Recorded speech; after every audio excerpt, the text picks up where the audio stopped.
Alright everybody, welcome back to Skyway Classics YouTube channel. We are now going for a ride in our 1964 Buick Riviera hardtop. Yes, of course, we have come across a Riviera. Every so often you'll see them on a blue moon, but it's very hard to find.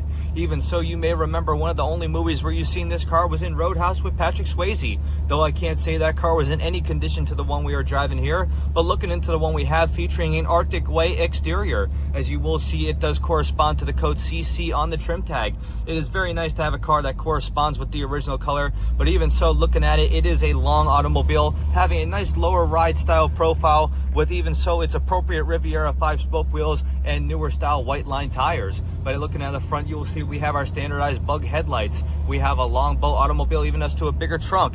But even though for safety, we do have our two small round mirrors on both sides and that fine little Riviera emblem on the hood. Which, looking onto the inside, you will see it is an automatic on the floor with a fine wood grain style console. Leading up to the front, you will see we have a later model tune-knob radio. As for our instrument cluster, we have a newer style Dakota with, as you can see, it features the fine red like the rest of the interior. More accurate, better to use, and definitely a better style cluster for your automobile. But even to the steering wheel, we have the appropriate style Riviera wheel with a working horn and tilt column, which even so, looking at it a little bit more, you'll see the fine interior with these amazing bucket style seats. Even so, for safety purposes, they do have the lower lap belts. Even in the back, take a look at how much room you have in the back. Most classic cars did not offer this fine much of room in the back of their vehicles like all of the cars in these times, but looking at it is good. Same for the headliner, same for all the way around.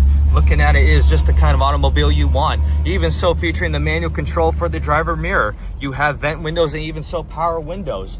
Looking at it a little bit more, you will even move on to the engine bay featuring that powerful V8 motor. As you will see, it does have that fine green painted all the way around. A little big for the car, but of course, big motor equals big car. With it, you will see we have power steering, we have power brakes, and yes, even a factory AC setup. To even keep it cool during these hard times of the summer, you have an aluminum radiator. But before we end the video, we will give you a little bit of a brake test, show you how good it is.